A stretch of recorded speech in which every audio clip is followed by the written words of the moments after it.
안녕하십니까. 메가스터디 입시전략연구소 대입 컨설팅 센터의 장혁진이라고 합니다. 제가 유튜브 영상은 진짜 좀 오랜만에 제가 찍는데요. 좀 최근에 지방 순회 설명회나 아니면 이제 뭐 지방 학생들 이제 컨설팅을 좀 뭔가 하다 보니까 좀 안타까운 상황을 좀 많이 봐서 제가 이번 영상을 준비하게 됐고요. 주제는 이제 보시면 아시겠지만 이제 바른 수능 공부에 대한 이야기거든요. 이게 실제로 모든 아이들이 다 그런 건 아닌데 좀 이렇게 돌아다니다 보면 좀 받는 인상이 특히나 이제 지방 쪽 계신 이제 학생들이 좀 수능에 대해서 좀 막연한 두려움 또는 이제 준비하는데 어려움을 좀 상대적으로 좀 많이 겪는 것 같아요. 실제로도 보면은 이제 내신이 좋아서 교과로 충분히 좋은 결과를 낼 수 있고 수능 최저를 맞추면 이제 지역 인재로 이제 지방의 이제 의학학을 쓸 수 있는 길이 충분히 열려 있는 친구가 그러면 수능 성적 때문에 그걸 못해서 그런 친구한테는 제가 이제 보통 2학기 내신도 좀 챙겨라. 그리고 올라와서 이제 한 번 더 하자. 하다 보면 이제 할 수 있다. 이런 얘기를 좀 많이 하거든요. 게다가 최근에 이제 의대 정원이 늘어나면서 이제 지역 인재 규모가 많이 늘어나다 보니 그런 기회가 이제 지역 쪽에 있는 친구들한테도 이제 많이 넓어졌고 사실 뭐 서울 경기권에서 공부하는 친구들이나 또는 재수생들도 사실은 수능 공부에 고민이 아예 없는 건 아니거든요. 그래서 좀 뭔가 이제 친구들 좀 도움이 될 만한 이야기를 제가 좀 준비해 봤고요. 진짜 오해는 하지 마실게. 제가 좀 말씀드리고 싶은 가장 중요한 포인트는 지금 제가 드리는 이 말씀이 뭐 어떤 강의가 좋네, 뭐 어떤 뭐 교재를 해야 되네, 라든가 뭐랄까 이제 공부하는데 뭔가 요령, 좀 쉽게 하는 방법, 뭐 이런 얘기를 제가 말씀드리는 건 아니고 공부의 원칙, 수능 공부에 대한 대원칙, 지켜야 되는 것, 이거 왜 해야 되는지, 왜 이렇게 하는 게 도움이 되는지 이런 뭔가 공부에 큰 그림을 그리는 좀 가이드를 드릴 수 있는 그런 얘기를 제가 드리는 거예요. 그래서 내용상에서 너무 오해는 하지 마시고 제 이야기를 끝까지 듣고 나서 이게 좀 어느 정도 납득이 되시면 그럼 조금 더 구체적인 이야기 그리고 좀 더 과목에 대한 세세적인 이야기는 그 교육과정 평가원에 들어가시면 수능 공부 이렇게 하세요. 수능 학습 방법 이런 그 교재를 매년 만들어서 올리는데 그 내용을 한번 정독해서 읽어보시기를 권해드릴게요. 그러면 제 이야기가 훨씬 더 가슴이 와닿고 그래서 지금 내가 공부를 이렇게 해야 되는구나 아는 것들 아마 아실 거예요. 그리고 이런 눈을 기르게 되면은 이렇게 선생님들이 얘기하는 게 이유가 있구나. 왜 이렇게 하는지 이제 알 것 같아. 이게 왜 좋은지도 알 것 같아. 그럼 앞으로 이렇게 열심히 하면 되겠네라는 뭔가 좀 가이드라인도 아마 잡을 수 있을 거다라는 생각이 들고요. 우선 처음으로 제가 좀 드리고 싶은 말씀은 이 이야기인데 이 숫자를 보시면은 아마 감을 잡으신 분도 계실 거고 이게 뭐냐라고 생각하시는 분도 계실 건데 이게 작년 수능 국어 표준점수 최고점, 수학 표준점수 최고점 그리고 영어 1등급 비율이거든요. 이게 표준점수 만점이 거의 150점에 육박하고 국어 수학이 영어도 1등급이 채 4% 정도 5%가 채 안 되는 이 비중이 나왔다는 거는 수능이 진짜 어려웠다는 뜻이죠. 특히 작년 수능이 진짜 어려웠다는 뜻이죠.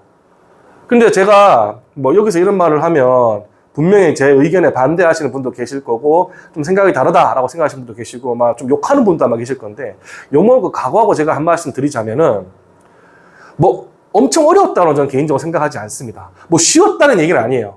쉬운 건 아닌데 그렇다고 해서 엄청 어려운 건 아니다.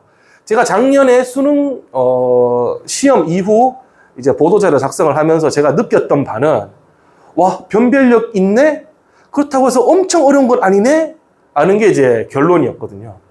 그러니까 근거를 하나 제시를 하자면은 이 정답률 분포를 보면 좀 이해할 수 있어요. 그러니까 재작년 수능하고 작년 수능에 문항별 이제 정답률이 어떻게 되는지를 한번 보게 되면 정답률이 10% 이하인 문제가 많이 줄었잖아요. 그리고 20% 이하인 문제도 많이 줄고 심지어 30% 이하인 문제도 줄어들었어요. 그러니까 정답률이 좀 낮구나라고 불리는 문제들의 비중이 좀 줄어들었고 40% 이하 그리고 70% 이하 정답률이 되는 문제는 좀 늘었거든요. 이게 어떤 것을 의미하냐면은 엄청 미친 듯이 어려워 이런 문제의 비중이 좀 줄고 뭐 이건 조금 어렵긴 한데 근데 못할 건 아닌 것 같은데 뭐 이런 문제의 비중이 늘었다는 뜻이거든요. 그러니까 상위권 아이들 입장에서는 어떤 느낌이냐면은 뭐지? 이거 뭐야? 만만한데? 이거 이 정도는 할 수 있는 거 아니야? 뭐 이렇게 바라봤으니까 상위권 입장에서는 뭔가 허들을 넘어가는데 이거 굉장히 쉽게 넘어가는 거야 이게 이럴 리가 없는데 뭐 이런 느낌이죠? 그 상위권 입장에 되게 쉬워 보였을 거예요. 근데 이제 중위권 또는 하위권 입장에서 어떻게 바라봤을 거냐면은 어차피 이 허들도 허들이고 저 천장 같은 허들도 허들이거든요. 그러니까 중상난도 문제가 여러 개 배치가 되니까 그냥 시작부터 어려워 보이는 거야. 이거 뭐지? 갑자기 시작부터 이러네? 이제 그런 아이들이 절대 다수다 보니까 어렵게 느껴지지 않았을까. 근데 정작 공부를 제대로 열심히 한 친구들은 생각보다 만만한데? 라고 되는 거예요. 근데 보통 이렇게 되면 이제 변별력이 없어야 되잖아요. 그죠? 근데 변별력이 생길 수밖에 없는 게 그냥 무난하게 놨다가 미친 듯이 어려운 문제를 여러 개 배치하는 거 하고 좀 무난하게 갔다가 갑자기 중상난도 문제가 여러 개 배치가 되면 그 상위권 학생들도 까불다가 이거 넘어가다가 뭐 쉽잖아 이랬다가 이제 걸려 넘어지는 거예요. 몇 군데는 분명히. 그래서 변별력이 생기는 거거든요. 그래서 작년 수능은 제가 감히 제 생각을 말씀드리면 변별력이 있으면서도 미친 듯이 어려워서 못 건드리는 문장은 좀 적었다예요. 문제는 좀 적었다. 실제 제가 기억하기로는 이 10% 이하 정답률 중에 거의 4%대 정답률 굉장히 어려운 문제가 하나는 있었는데 그게 제가 수학 공통 문제 아마 21번인가 그랬을 거거든요. 그 문제에서나 그랬지 대부분 다 이제 좀 난도가 좀 적절한 문제가 많이 나왔다가로 일단 생각해 볼 수 있어요. 그런데 이제 애들이 왜 그렇게 어렵게 느끼고 결국에는 이렇게 표준 점수 만점이 높고 사실 영어는 좀 객관적으로 좀 어렵지 않았을까? 절대적인 비중이 이렇다는 거는 라고 말할 수는 있지만 사실 전반적으로 결과는 시험이 어려웠던 거 아니야? 라는 식으로 결과가 나온 이유는 저는 이 세 가지 문제 때문이라고 생각하거든요. 특히 작년 같은 경우에.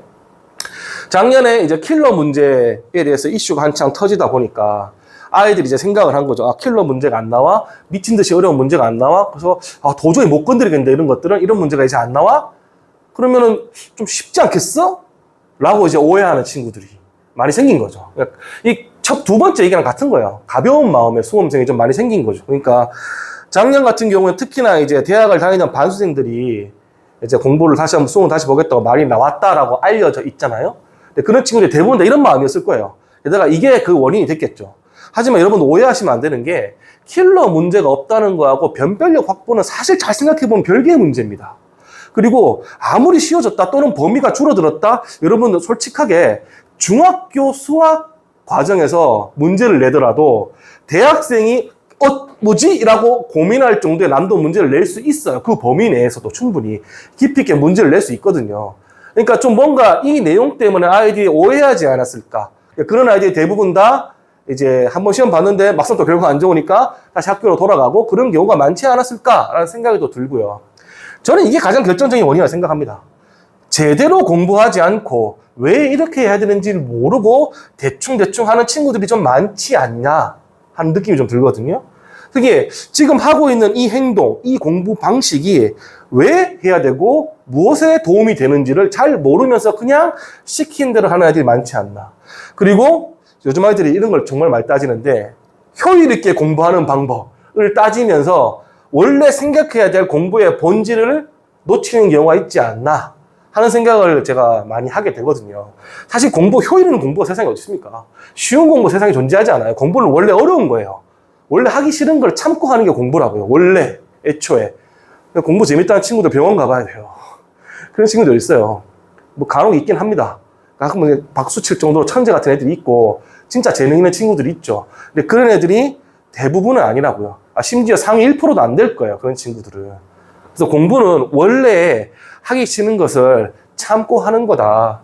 그래서 효율 있게 공부한다는 생각은 좀 버리시는 게 좋을 것 같다고 말씀드리고 싶고 수능이 도대체 어떤 목적으로 출제가 됐고 어떤 것들을 평가하려고 하는지를 제대로 이해하고 공부를 해야 이게 도움이 되는 거구나 라는 것들을 이해하셨을 거다. 그래서 구체적으로 제가 말씀을 조금 이제 드리면은 대학 수학 능력 시험이잖아요. 무슨 뜻이죠? 설마 이거 한자 못 읽으시는 분 없을 거예요. 저도 이과지만 이 정도 한자는 보거든요. 뜻이 뭐죠? 대학에서 얼마나 공부를 잘할지 그 능력을 물어보겠다는 시험이에요. 사실은 이 수학 능력 시험의 가장 큰 본질은 생각하는 능력, 즉 사고력을 측정하는 시험이거든요.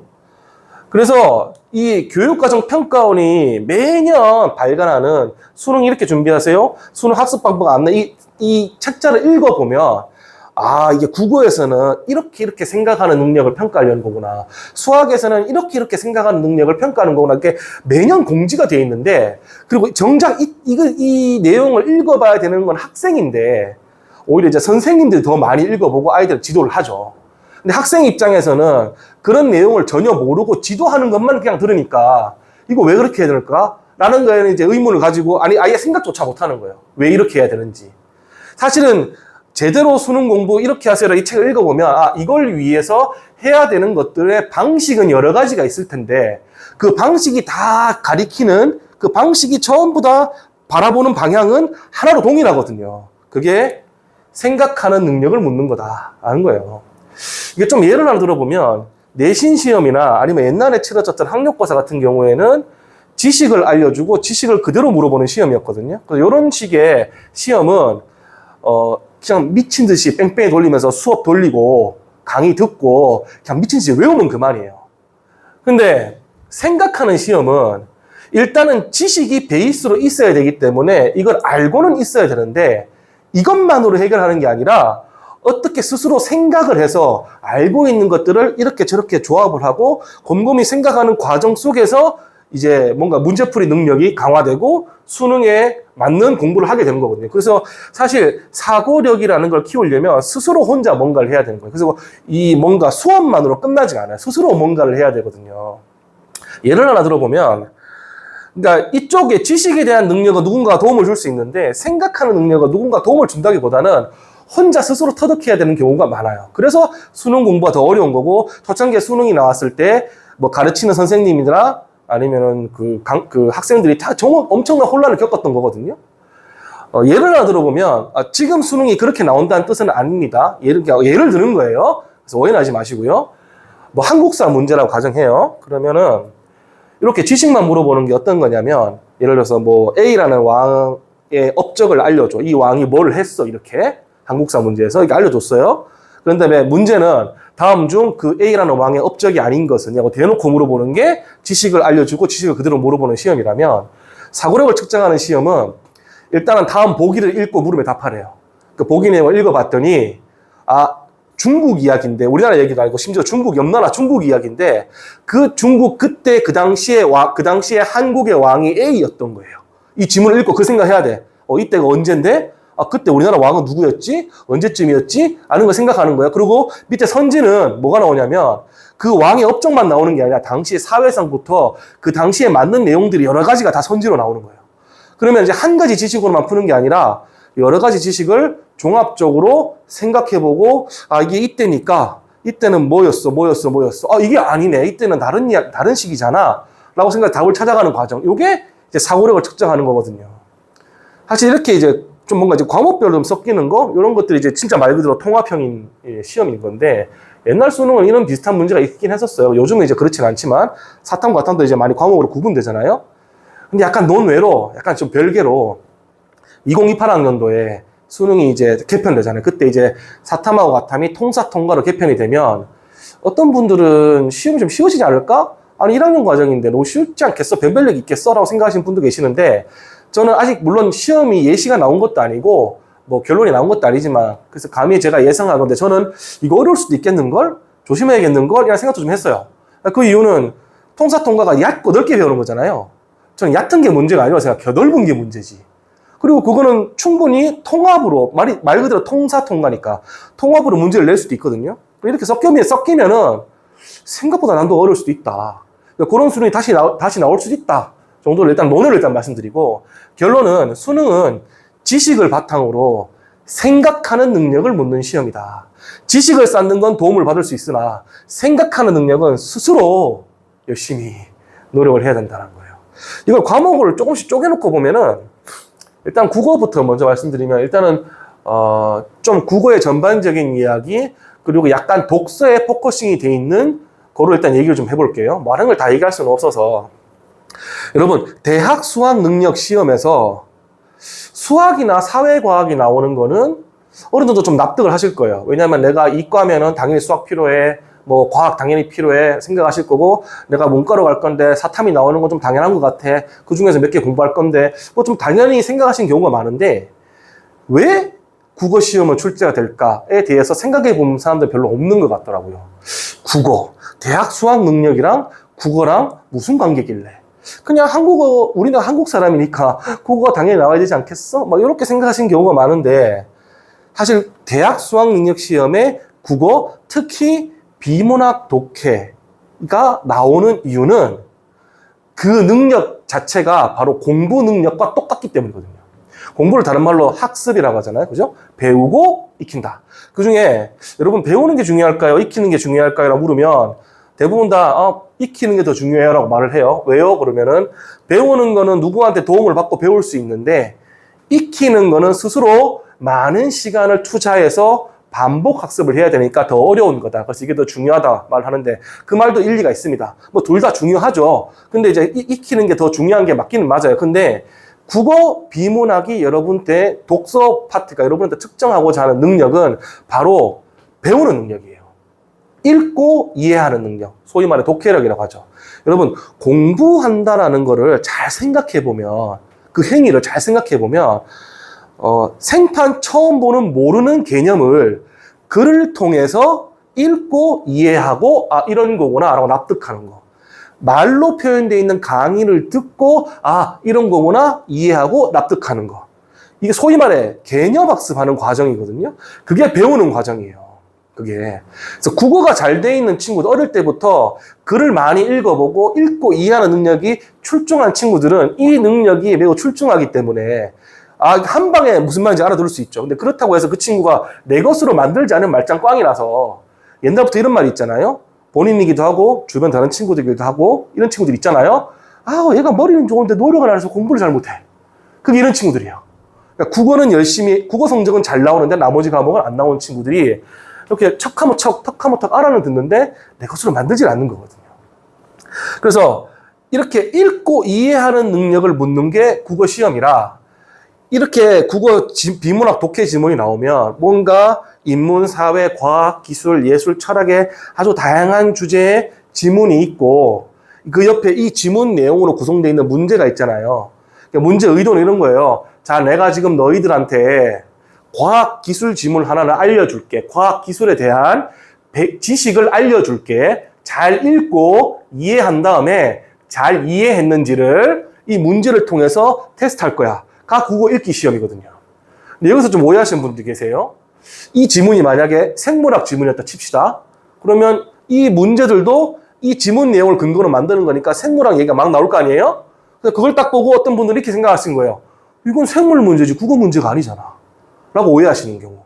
근데 잘 생각해보면 이 문제를 풀 때에 주어진 지문 이외에 다른 지식이 반드시 가미가 되어야 이 문제를 풀 수가 있으면 그럼 그건 생물 문제예요. 하지만 이 주어진 지문만 제대로 이해하면 풀 수 있으면 그 주제가 생물, 기술, 과학, 물리, 철학, 오만 지문이라도 그거는 그냥 국어 읽기 문제입니다. 제대로 읽었냐를 물어보는 거기 때문에. 그래서 여러분들이 국어 공부에 가장 초점을 둬야 되는 거는 읽고 이해하는 능력, 즉 지문 자체를 제대로 해석하는 능력을 길러야 되는 거예요.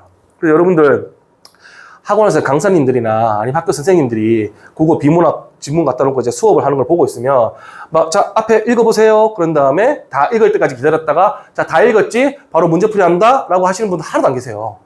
아무리 짧은 지문이 나오더라도 지문을 꼼꼼하게 읽으면서 내용을 어떻게 기억해야 되는지 막 그림도 그리고 줄도 긋고 주제문도 찾고 이러면서 충분히 시간을 들이면서 지문을 분석하거든요.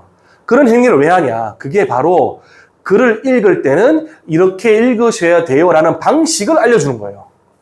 여러분들 내신 수업에서 국어를 배울 때 이런 생각을 아마 많이 하셨을 거예요. 대부분 아이들이 이런 생각을 많이 하거든요.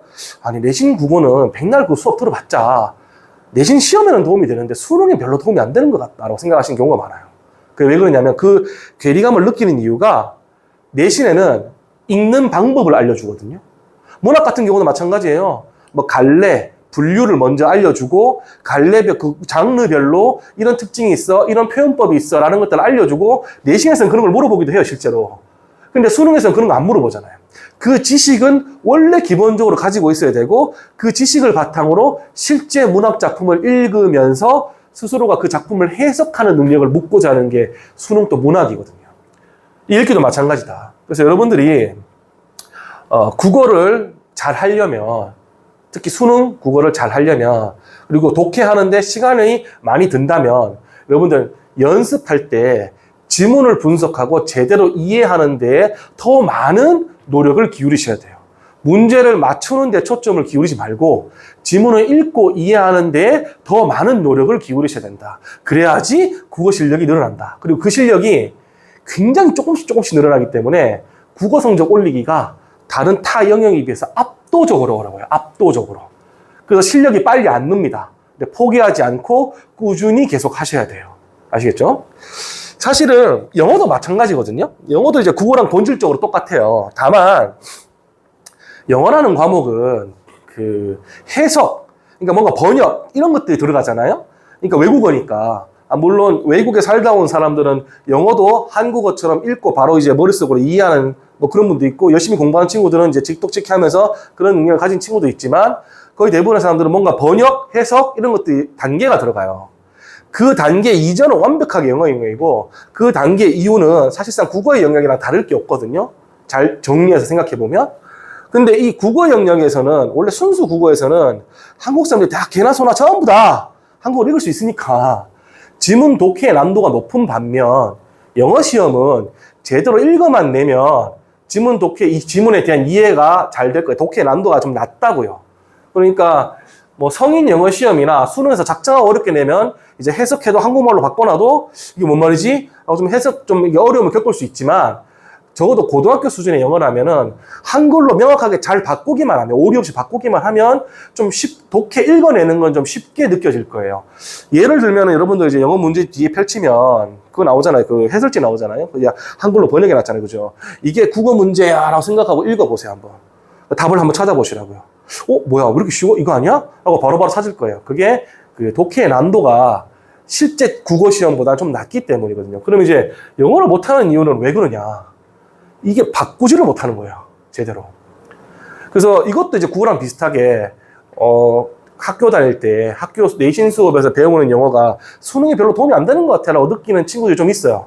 그런 친구들도 착각하는 이유가 그 학년에 맞게 알아야 될 영어 글을 읽어내는 방법, 어휘와 어법을 알려주고 수능은 그대로 한번 읽어보는 시험이거든요.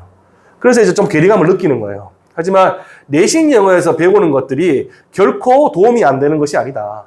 그러니까 여러분들이 만약에 영어가 좀 문제가 있는 친구는 10중 8구 어휘 아닌 어법이에요.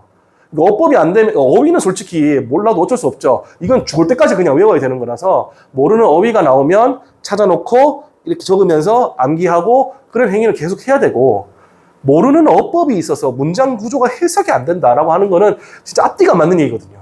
그냥 시급하게 빨리 보완하셔야 되는 거예요. 그러니까 남들처럼 빨리 글을 읽는 시험 대비를 하는 것보다는 글을 읽기 위해 필요한 것들 중에서 뭐가 부족한지를 먼저 파악을 하고 그걸 채워가면서 국어처럼 이제 읽기 연습을 많이 하는 게 영어 공부 방법이다라고 생각하시면 좋을 것 같고요. 이때 하나만 팁을 드리면, 연습할 때는 좀 상상해서 글을 좀 대충 읽어내거나 뭐 이런 뜻이겠지라고 대충 넘겨짚거나 그러지 마시고, 연습할 때는 문장 단위로 정확하게 끊어서 완벽하게 한글로 바꾸는 연습을 하셨으면 좋겠어요. 그게 많이 쌓이다 보면은 자연스럽게 읽어가면서 딱히 뭐 의식하지 않고도 한글로 정확하게 바꾸면서 글을 마치 국어 지문을 읽듯이 읽어나는 단계가 올 거고, 그때가 보통 이제 직독직해야 된다라는 표현을 많이 하거든요. 그렇게 연습을 해야 된다라는 거고, 다음으로 이제 수학이랑 탐구 이야기를 이제 말씀을 드릴 건데, 주로 이제 수학에 약간 포커싱 맞춰서 얘기를 진행을 할게요. 이게 어차피 수학이랑 사탐, 과탐은 공부 방법상 똑같거든요. 똑같은 거라서 수학을 제가 예시를 들면 아마 이해가 될 건데, 초등학교 때부터 이런 말은 굉장히 많이 들었을 겁니다. 수학이랑 탐구는 그냥 이것만 잘하면 돼요. 개념을 잘 익히고 문제풀이를 많이 하면 됩니다. 여러분들 아마 특히 수학 과목이나 사탐, 과탐 같은 경우에는 내신에서 배우는 것이 내신 시험에도 당연히 도움이 되지만 수능 시험에서 도움이 된다라고 국어, 영어랑 좀 다르게 생각할 거예요. 그 이유는 아까도 말씀드렸지만 국어, 영어는 방법을 알려주고 실제로 읽어보는 시험인 반면에, 수학이나 탐구 과목은 그 개념이라는 걸 알려주고 문제 풀릴 때 그 개념이 내신이든 수능이든 동일하게 다 같이 쓰이거든요. 그 개념이. 그래서 조금 뭔가 이건 괴리감을 적게 느낄 거예요. 다만 문제에서 평가하고자 하는 요소가 조금 다르기 때문에 문제 출제 방식이 조금 다른 거거든요. 그래서 이제 결론은 개념을 잘 이해하고 문제를 많이 풀어보면 된다예요. 근데 여러분들이 개념이 잘 돼 있는 상태가 과연 어떤 상태냐라고 제가 여러분들 물어보면 답을 못하는 친구들이 많습니다. 그리고 공부 잘하는 친구들은 어느 정도 대답을 좀 하더라고요. 그리고 문제를 왜 많이 풀어봐요라고 물으면 뭐 대부분 다 답을 못하긴 하는데 저는 이제 자주 나오는 말은 뭐 응용을 하기 위해서요? 라는 식으로 이제 대답을 해요. 틀린 얘기는 아닌데 아직 뭔가 왜 이렇게 해야 되는지 잘 모르시는 경우가 많더라고요. 저는 아이들이 상담에 오면 그냥 이거 한 줄 딱 적은 다음에 그냥 물어봐요. 그래서 이거 물어보면 아, 이 친구가 열심히 하는구나 안 하는구나 잘하는구나 못하는구나 수학이 어느 정도 나오겠구나 라는 걸 이거 하나만 알 수 있거든요. 여러분 이거는 지금 교육과정에서는 수2 보통 한 3단원쯤에 나올 거예요. 이게 다항함수 미분법이잖아요. 가장 기본적인 형태예요. 이거 문과 고등급도 알고요. 예체능들도 다 합니다. 실제로 이 영상을 보고 있는 분 중에 학부모님 계시면 학부모님들은 다 알 거예요. 기본적인 거고 옛날부터 막 쭉 나왔고 그러니까 다 외우고 있는 것들이라서. 그러니까 이거 미분하면 어떻게 돼요? 이렇게 해요. 누구나 다 대답을 해요. 근데 웃긴 거는 요 사이에 왜요? 라고 물으면 답을 못 합니다. 설명을 못 해요. 내용은 아는데 설명은 못 해요. 그래서 보통 한 만점 1등급 받는 친구들은 막 적으면서 막 설명하거든요. 근데 그 수준이 어느 정도 수준이냐면 보통 인강에서 이제 강의하시는 선생님들이나 또는 학교에서 가르치는 선생님들이 개념 수업 시간에 자, 봐. 그러면서 뭔가 막 설명하는 모습 있죠? 그 모습이랑 똑같이 설명을 해요. 제대로 알고 있다는 거죠. 그래서 이 중간 과정을 뛰어넘고 결론만 알고 있는 거는 제대로 알고 있는 게 아니다라는 걸 이해하고 싶은 거예요. 그래서 여러분들 지금 당장 집에 계시면 여러분들이 그 책장에 꽂아놓고 절대 안 보는 교재 있죠? 교과서. 그죠? 교과서 한번 꺼내서 읽어보세요. 그래서 그 교과서가 설명하는 방식대로 본인이 똑같이 설명할 수 있는지 없는지를 한번 체크해 보세요. 안 되는 경우가 많을 겁니다. 그러면, 아니, 왜 이걸 설명해야 돼요? 그냥 이것만 알면 문제가 풀리지 않나요? 라고 반문하는 친구들이 있어요. 뭐 틀리는 게 아닙니다. 보통 2점짜리 문제나 좀 쉬운 3점짜리 문제는 그냥 외우고만 써도 풀리는 경우가 있죠. 근데 아까도 말씀드렸지만 대학 수학 능력 시험이라는 이런 평가 제도가 여러분들한테 묻고자 하는 바는 생각하는 능력, 즉 사고력이거든요. 이 수학에서 여러분들의 평가하려는 능력이 뭐냐면 수학적으로 생각하는 능력을 묻고자 하는 거예요. 다른 말로 표현하면 수학적 사고력이라고 하거든요. 구체적인 용어는 구체적인 용어는 뭐 계산 능력, 뭐 이해 능력, 추론 능력, 문제 해결 능력 등등인데 아까 말씀드렸지만 교육과정 평가원이 발간하는 그 책을 읽어보면 설명이 좀 자세히 나올 거예요. 이런 수학적인 사고력을 평가하려고 이제 수학 문제를 내는 건데 이게 말이 좀 어려워서 공감이 잘 안 될 것 같아서 제가 단순하게 좀 설명을 좀 해볼게요. 수학적인 사고력에서 수학적이라는 말을 빼보자고 그냥 사고력만 생각해 보자고요. 생각하는 능력이죠. 자, 요게 순수하게 생각하는 능력만 묻는 시험입니다. 문제예요. 순수하게. 제가 이 문제로 10년 넘게 지금 울고 먹고 있는데 근데 제가 이 문제를 꼭 설명을 하고 나서 자, 어떻게 될까요? 라고 물어봤을 때 답을 바로 정확하게 맞추는 친구가 손가락에 꼽을 정도예요. 10년 넘게 울고 먹었는데. 그리고 그 친구들 하나같이 제가 봐도 박수 칠 정도로 공부 잘하는 친구들이었거든요. 잘 한번 들어보세요. 여기 죄수 4명이 있습니다. 간수가 이 4명을 데리고 와서 한 명을 벽을 바라보게 세워놔요. 그리고 이 벽은 서로 반대편을 볼 수 없게 완벽하게 막혀 있습니다. 반대편에서 또 한 명을 또 벽을 바라보게 세워놔요. 또 한 명을 앞에 사람이 보이게 이렇게 바라보게 세워놔요. 또 한 명을 앞에 두 사람이 다 보이게 이쪽으로 바라보게 세워놔요. 그런 다음에 눈 감아라고 해요. 그리고 모자를 머리 위에 다 씌웁니다. 그리고 뭐라고 그러냐면 자, 지금 너희들 중에 너희들 머리 위에 흰색 모자 2개, 검정색 모자 2개가 각각 씌워져 있는데 너네들 중에 누구라도 뭐 손을 대거나 뭐 말을 하거나 뒤돌아보거나 이러지 않고 있는 그대로 그 상태에서 머리 위에 모자 색깔이 뭔지 맞추는 사람이 한 명이라도 나오면 다 석방이야. 대신에 잘못 맞추면 틀리게 말하면 바로 그 자리에서 사살이야라고 그랬어요. 그랬더니 얘네들이 막 이제 생각하고 있겠죠? 근데 1시간이 지나도 아무도 대답을 못해요. 아무도. 그래서 간수가 열받아서 좀 1시간 기다리는데 대답을 안 하니까 셋셀 동안 대답하지 않으면 전부 다 총살이야! 라고 했더니 한 명이 손을 딱 들면서 저 여러가 맞춘 애가 있어요. 누구 같아요? 여러분 생각하고 있죠, 그죠? 자, 영상을 잠깐 정지해놓고 생각해보는 것도 좋은 방법이에요. 저는 일단은 시간 관계상 바로 얘기하면은, 자, 이 A 입장에서는 알고 있는 게 뭐죠? 두 개. 검정 모자 2개, 흰색 모자 2개. 그거밖에 몰라요. 얘 입장에서는 얘도 얘 입장하고 똑같은 거예요. 얘도 흰색 2개, 검정색 2개. 아는 게 그거밖에 없어요. 50% 확률이잖아요. 찍었는데 틀리면 죽잖아요. 함부로 말을 못 하는 거죠. 근데 얘는 앞에 있는 사람의 모자 색깔이 보이죠? 그리고 얘는 앞에 두 사람의 모자 색깔이 보여요. 그래서 좀 짧게 생각하면 얘 아닐까요? 라고 생각하는 경우가 많아요. 왜? 앞에 두 사람이 다 보이니까. 근데 이거는 문제에서 지금 주어진 조건을 다 활용하지 않은 거거든요. 여러분 수학 문제 풀 때 조건이 하나, 둘, 세 개가 있을 때 그 세 개를 다 만족해야 답이 나오지, 하나라도 만족이 안 되면 답이 안 나오잖아요. 제가 지금 말로 설명했기 때문에 문제에 주어진 조건을 제대로 숙제가 안 될 수도 있는데, 이걸 글로 그대로 놓고 딱 읽어보면은 주어진 조건이 다 이해가 될 거예요. 1시간이 지났는데 얘가 왜 답을 못할까? 그 이유는 이 앞에 두 사람의 모자 색깔이 다르기 때문이에요. 다르니까 얘 입장에서도 맞출 확률이 50%밖에 안 되는 거예요. 못 찍는 거죠. 틀리면 죽는데. 그걸 얘가 생각하는 겁니다. 아니 뒤에는 왜 앞에 두 놈이 다 보이는데 답을 못하지? 아, 나랑 앞에 놈이랑 모자 색깔이 다르구나. 그래서 앞에 놈이랑 반대로 얘기하면 되는 거예요. 이해가 가시죠? 여러분들 이 문제를 푸는데 사전에 알고 있어야 되는 배경 지식이나 공부를 해서 습득해야 되는 지식이 있었어요? 없었죠. 그러니까 뭐만 필요했냐면은 소위 말해서 상식만 필요한 거예요. 그러니까 나이를 먹어감에 따라 자연스럽게 습득하는 지식을 상식이라고 표현하는데, 상식만 가지고 누구나 다 생각해서 풀 수 있는 문제잖아요. 그죠?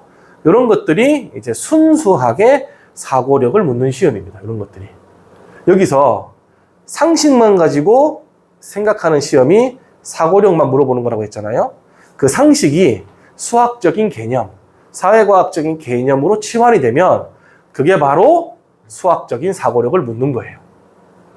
그러니까 여러분들 아까 제가 말씀드렸다시피 이걸 외우는 게 개념이 아니고요.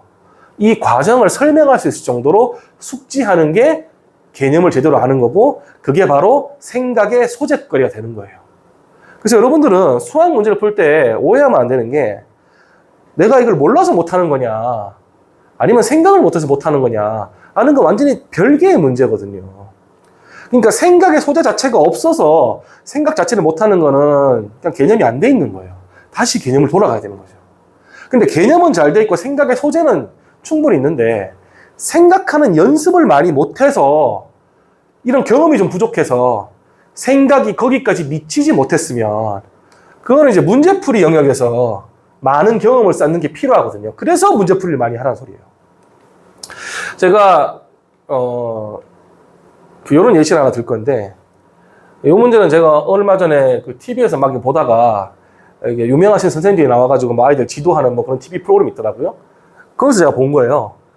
저는 이게 학교 다닐 때 제가 수학 문제 푸는 거를 좀 좋아했어가지고 수학 문제 지나다 나오면은 그것도 가끔씩 한번 보고 그러는데, 이 문제는 제가 이제 이 중학교 문제인데, 보통 이런 문제는 문제를 푸는 패턴이라는 게 있잖아요. 예를 들어서 딱 보는 순간 요 길이를 구하라고, 그러면 이게 요 닮은 비가 어쩌고저쩌고 이렇게 해서 닮은 비 몇 대면 이렇게 해서 푸는 거. 중학생들이 좀 도형 문제를 바라볼 때 좀 전형적인 패턴? 뭐 그런 문제였던 것 같아요. 저도 뭐 그렇게 하면 되겠냐나 속으로 생각을 했는데, 사실 제가 이 문제를 지금 소개해 드리는 이유가, 제가 이런 문제는 보통 보면 저는 이제 어떤 생각을 많이 하냐면은 좀 쓸데없는 생각을 되게 많이 해요. 도형이 있으니까 이거를 좌표 평면에 앉혀볼까? 앉혀가지고 이게 뭐 1차함수 그래프니까 이걸 어떻게 좀 그래프로 표현할 수 있지 않을까? 그래서 교점 구해서 계산할 수 있지 않을까? 좀 쓸데없는 생각을 되게 많이 하거든요. 근데 이렇게 생각하려는 노력, 이게 바로 이제 수학적으로 생각하는 노력인 거예요. 그렇게 생각만 하고 말았는데, 나중에 한참 있다가 제가 또 어떤 다른 유튜브 채널을 좋아하는 채널이 있는데, 그걸 보다가 보니까 이게 또 나온 거예요. 근데 그 채널의 그 주인분께서 이 문제를 설명하는 걸 제가 듣고 나서 제가 뒤통수를 2번 맞았거든요. 진짜 수학적으로 생각하는 게 이런 거구나. 난 거기까지는 생각을 못 했는데. 그분이 뭐라고 그랬냐면은, 이런 문제를 보면 자기도 이렇게 뭔가 주어진 조건에만 맞게 그림을 변형해 본다라는 얘기를 하시더라고요. 그래서 이 문제는 이 세 개가 평행하고 그 다음에 이게 2, 이게 6이라는 게 조건이니까 그 조건만 맞으면 이거를 삼각형을 눕혀도 되고 직각으로 세고 되고 저쪽으로 눕혀도 되고 밑에 길이를 줄여도 되고 늘려도 되고 아무 상관이 없다. 이건 고정불변이 된다 하고 말씀하시더라고요. 그래서 제가 이거 좌표평면에 앉힐 생각만 했지 이거 바꾸면은 좀 편안하게 앉힐 수 있겠는가 그 생각을 또 못했거든요. 그리고 이분이 지금 마지막으로 했던 얘기가 사실 이 문제는 답이 명확하다. 저는 진짜 생각도 못했는데 왜 그러냐, 요 길이가 2고 요 길이를 구하고 싶은데 요거는 무조건 2보다 작을 수밖에 없고 이 선지 중에서 2보다 작은 건 1번밖에 없다. 마지막에 그 얘기를 듣고 나 뒤통수 팍 맞았거든요. 여러분들이 겉으로 생각하기에는 아니 이거 문제 잘못 낸 거 아니야? 라고 말하실 수도 있어요. 하지만 저는 오히려 어떤 생각을 했냐면 이게 진짜 수학적으로 생각하는 거 아닌가? 수학적으로 정말 임팩트 있게 생각하는 거 아닌가? 라는 생각을 해봤어요. 이 문제를 보고. 그리고 이제 얼마 전에 치러진 이제 6월 모평 시험에서도 제가 문제를 보다 보니 또 그런 생각을 또 하게 됐거든요. 비슷한 생각을. 자, 공통 21번 문제인데, 우선 제가 이 문제를 보게 된 계기는 이 문제가 조건이 좀 잘못된 거 아닌가 뭐 이런 얘기가 좀 있어가지고 도대체 뭐가 잘못됐길래 그런 건가 하고 궁금해서 한번 봤어요. 근데 저는 수학 전공은 아니었어갖고 정확하게 뭐 찝어내지 못하겠는데 뭐 제가 봤을 때 딱히 문제 없을 것 같은데 뭐 그런 생각을 일단 문제를 봤는데 또 막상 봤으니까 과거에 수학을 좋아하던 사람 입장에서 그냥 풀어나 볼까 하고 한번 풀어봤어요, 이거를. 근데 이제 이 문제를 풀면서 여러 가지를 많이 느꼈는데 우선 이 문제가 4점짜리고 이제 21번 문제 치고는 그렇게 어렵진 않은 거 아닌가? 라는 생각을 했어요. 그러고 나서 정답률 한번 봤는데 이제 정답률 어디 따로 공개된 건 아니니까 채점된 데이터를 바탕으로 이제 추론할 수밖에 없는데 이 문제에 이제 확통을 응시한 친구들이 이 문제 정답률이 10% 정도밖에 안 되더라고요. 그리고 미적분 응시한 친구들은 36%, 기하 응시한 친구는 26% 정도밖에 안 되더라고요. 근데 저도 이제 올해 이제 45이라 대학 졸업한 지도 꽤 오래됐고 고등학교 때 이후는 수학은 술을 많이 놨기 때문에 수학 문제 푸는 감이 많이 엄떨어진 상황인데도 불구하고 이거는 그렇게 어려워 보이지 않는 거라 생각했거든요. 그리고 미적분 하는 친구라면은 적어도 정답률 50% 넘어야 되는 거 아닌가? 생각보다 정답률이 낮은 거예요. 생각보다. 일단 제가 뭐 지금 여기서 수학 강의를 하자는 건 아니기 때문에 그렇게 깊이 있게 얘기는 안 할 건데 일단은 문제를 푸는 학생의 입장에서 한번 생각을 좀 해보자고요. 자, 처음에 일단 가지고 있는 지식을 바탕으로 생각하는 단계입니다. 지금은 가지고 있는 지식을 바탕으로 생각하는 단계예요. 최고차의 개수가 1인 4차 함수랍니다. 요런 꼴이겠네? 요 옆에. 이해 가시죠? 그리고 4차 함수가 원점을 지난대요. 요것도 없네? 요런 거네? 라는 거는 바로 읽자마자 떠올려야죠. 지식이 있다면. 그러면서 이제 생각해 봐야 될 게, 4차 함수라는 게, 이게 양수니까, 이게 W 모양을 그릴 거고, 이 4차 함수 개형이 여러 가지가 있을 수가 있잖아요. U를 그릴 수도 있고, W를 그릴 수도 있고, 이것처럼 하나 내려가는데 하나 올라갈 수도 있고, 이게 반대가 될 수도 있고, 여기가 평행하게 올라갈 수도 있고, 반대가 될 수도 있고, 여러 가지 개형이 막 떠올라야 되잖아요. 그죠? 개념이 돼 있다면? 그 중에서 이 조건을 읽어봤을 때 해당되는 게 개형이 뭘까를 떠올리는 과정이 바로 생각하는 과정이에요. 개초에 떠올리지 못했으면 개념이 안 돼 있는 겁니다. 떠올리지 못했으면. 이런 경우를 생각하지 못했으면 그냥 개념이 안 되는 거예요. 개념 다시 봐야 되는 거예요. 제대로 이해를 하고 있지 않았던 거죠. 이 문제 같은 경우에는 이제 이게 최소값을 가지려면은 반드시 하나는 낮아야 되고 하나는 높아야 되는 이런 비대칭 구조가 나와야 되고 그 다음에 나머지 두 가지 조건을 다 생각해보면 결국 이 개형이 될 수밖에 없다는 거를 생각해내야 되는 거예요. 그리고 이 점이 2고 이 점의 y값이 이거 3분의 8이다라는 거를 알고 있어야 되는 거죠. 그러니까 이 문제를 읽어냈을 때 그 과정을 생각하지 못했다면 개념이 안 돼 있는 겁니다. 근데 개형은 생각을 했는데 구체적으로 잘 이거를 찾아내지 못했다고 한다면 그건 이제 아이디어가 좀 부족할 수 있으니까 경험 부족일 수도 있죠. 그리고 저는 지금 문제풀이 경험이 많이 떨어져 있는 상황이라서 저는 이렇게까지 생각한 다음에 주어진 조건에 이걸 대입해서 변수를 3개로 놓고 되게 복잡하게 문제를 풀었거든요. 그러다 보니까 계산 실수도 나와서 실제 처음 풀었을 땐 틀렸어요. 왜 안 맞지? 내가 잘못 생각했나 봤더니 계산을 잘못했구나. 그래서 다시 계산의 오류를 잡았더니 답이 제대로 나왔거든요.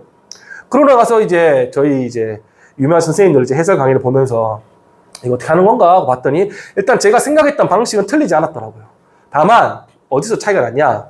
저는 식을 아주 더럽게 세워가지고 변수 3개 잡고 어렵게 풀었지만 식을 아주 간단하게 컴팩트하게 세워서 변수를 2개로만 넣고 좀 간단하게 풀어내시더라고요. 이런 것들이 이제 문제풀이에 노하우가 많이 쌓여서 컴팩트하게 딱 풀어내는 이제 능력이 길러진 거거든요. 이런 것들이.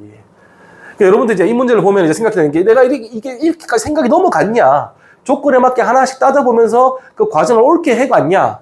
애초에 그런 생각 자체를 못했냐? 그리고 문제풀이 경험이 부족해서 이렇게 더럽게 풀었냐? 임팩트 있게 간단하게 풀었냐? 이런 것들 다 경험의 차이다. 그래서 개념 학습을 제대로 하라는 게 이유가 있는 거고 문제풀이를 많이 하라는 게 이유가 있는 거다라는 거예요. 문제풀이라는 거는 쉽게 말하면 미로에 들어가서 나오라는 소리입니다. 미로에 들어가서 나와라. 근데 이때 여러분들이 이 미로를 한쪽 손을 붙잡으면서 한쪽 방향으로 벽을 타보기도 하고 망치로 벽을 부숴보기도 하고 담을 넘어보기도 하면서 스스로 뚫어낸다면 다음에 똑같은 미로에 들어갔을 때 본인이 뚫어낼 수 있는 능력이 생길 거예요. 그런데 들어가는데 갈림길에서 이쪽으로 가세요. 갔어. 또 갈림길에서 이쪽으로 가세요. 갔어. 그래서 미로를 뚫어냈어요. 그럼 그게 본인이 미로를 뚫어낸 겁니까? 아니죠. 갈림길 그 표지판을 만들어준 그 사람이 이 미로를 뚫어낸 거죠. 다른 사람은 그냥 따라만 간 거잖아요. 그죠? 수학 문제 풀다가 어려워. 이걸 내가 몰라서 못 푸는 거냐, 생각이 짧아서 못 푸는 거냐를 제대로 구분하지 못하고 실제로 그냥 중간에 포기하고 누구한테 가서 정교일등한테 가서 이거 어떻게 하는 거예요? 물어보면 그 친구가 잠깐만 생각 좀 해볼게.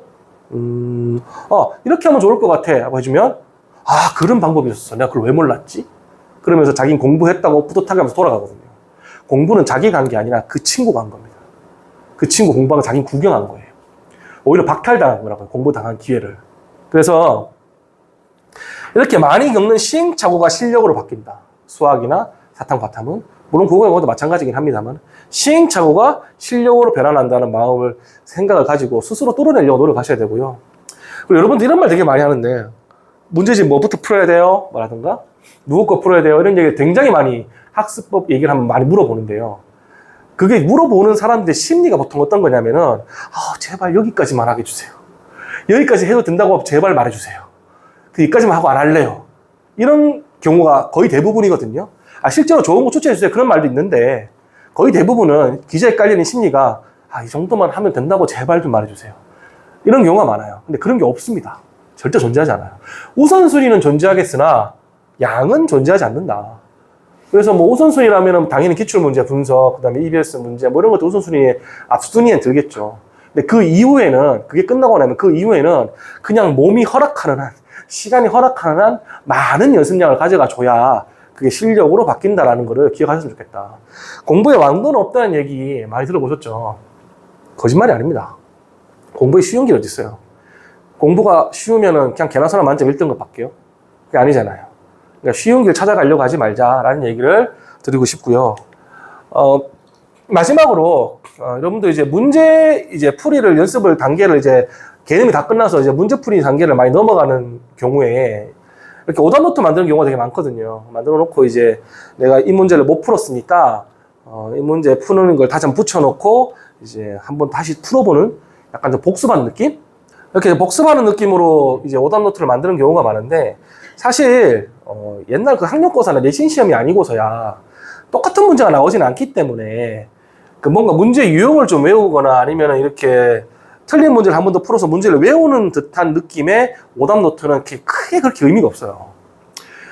문제를 외운다기보다는 이런 느낌으로 만드시는 게 좋거든요. 그러니까 내가 이 문제를 풀 때에 무슨 능력이 부족해서 이런 생각을 하지를 못했어.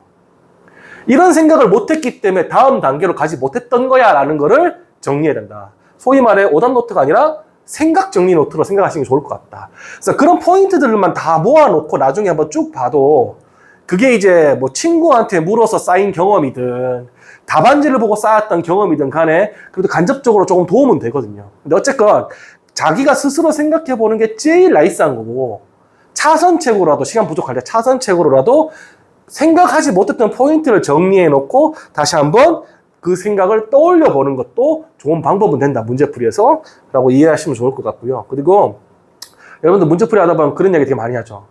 엄마 나 실수로 틀렸어. 다시는 똑같은지 안 할 거야. 걱정하지 마. 실수로 틀린 거야. 원래는 한 10점 높게 봐야 돼. 이런 얘기 되게 많이 하잖아요. 여러분 뭐다? 실수도 뭐다? 실력이다. 네.